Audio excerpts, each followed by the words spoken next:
પ્રકૃતિને પૂજનારા એટલે આદિવાસી.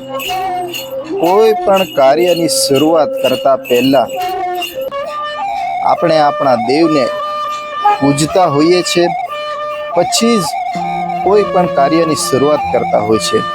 તો આજ અમારા મોટી સડલી ગામમાં અમારા ગામના સરપંચ મોટી સડલીના ઉમેશ રાઠવા દ્વારા જે હુક્તાનું આયોજન કરવામાં આવ્યું છે, તો સૌથી પહેલાં આપણે દેવને પૂજન કરીને આપણે કાર્યક્રમની શરૂઆત કરીશું. ચલો, જય જોહાર, જય આદિવાસી મિત્રો. આપણે આપણી સંસ્કૃતિને જોવી છે, સાંભળવી છે, વગાડવું છે.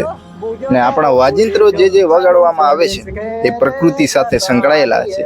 તો આજે અમારા મોટી સડલી ગામમાં આ વાજિંત્રોમાંનું એક એટલે કે હુક્તા અને ધાંધલી, જેનું આયોજન અમારા ગામના ઉમેશ સરપંચ દ્વારા કરવામાં આવેલું છે.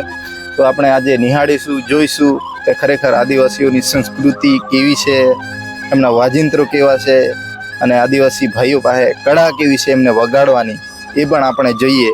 ને જ્યારે જ્યારે આવા વાજિંત્રો આપણે સાંભળીએ ને, ત્યારે આપણું દિલ ખુશ થતું હોય છે કે ખરેખર શું છે આ, વાહ, આ આદિવાસી પાસે કળા છે ને, એને જોઈને આનંદ થઈ ગયા અમે, એવું તમને લાગશે.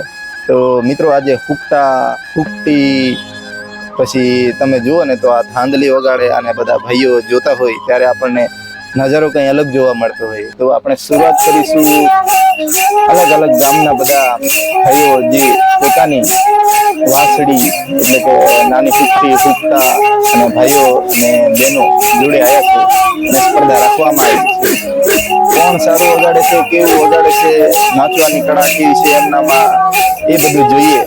અને તમે વિડીયો તમને ગમે ને તો શેર કરજો, જરૂરથી શેર કરજો. ને આ આપણી આદિવાસીની સંસ્કૃતિ છે ને, એ બધા લોકો સુધી પહોંચાડવાની કોશિશ કરજો, કારણ કે આવનારી પેઢીને એ ખબર પડે કે ખરેખર આપણી સંસ્કૃતિ કેવી હતી અને હોવું જોઈએ, ને આપણે પણ શીખવું જોઈએ કે નહીં જોઈએ, એ બધું ખબર પડે. એટલા માટે આપણી સંસ્કૃતિને જીવિત રાખવા માટે આપણે આ કાર્યક્રમનું આયોજન કરવામાં આવે છે. અને અમારા ગામના સરપંચ, એ મોટી સડલી ગામના સરપંચ છે મિત્રારામ, તો મસ્ત મજાનું આયોજન કરેલું છે. અને આપણી સંસ્કૃતિને જીવિત રાખવા માટે આ આયોજન કરવામાં આવેલું છે, જે આદિવાસીઓ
ત્યાર પછી જે બીજો નંબર આવે છે કનાલવા ગ્રુપ, જોરદાર એક કનાલવા ગ્રુપ આટલા દૂરથી આપણા માટે નંબર આવ્યો.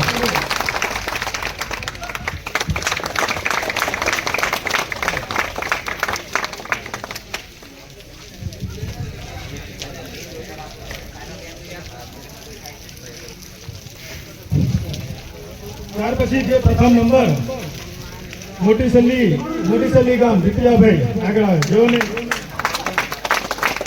જેઓને નામ દલસિંહભાઈ સાહેબ શ્રી, તેઓને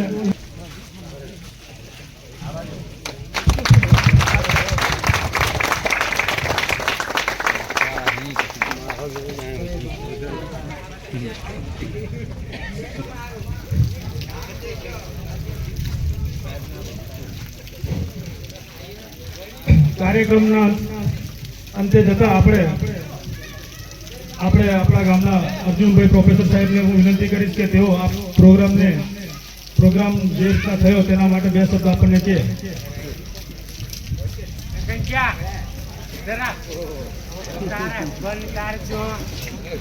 આપણા સરપંચ ઉમેશભાઈ, આયોજક અરવિંદભાઈ અને બધા મિત્રો જેમણે અહીંયા આ માર્કિંગ કરવાનું કામ કર્યું છે એ બધા ગોદાઈ સુખરામભાઈ, ગામના આગેવાનો, સેજલબેન, આ કાર્યક્રમ મજા આવી ને?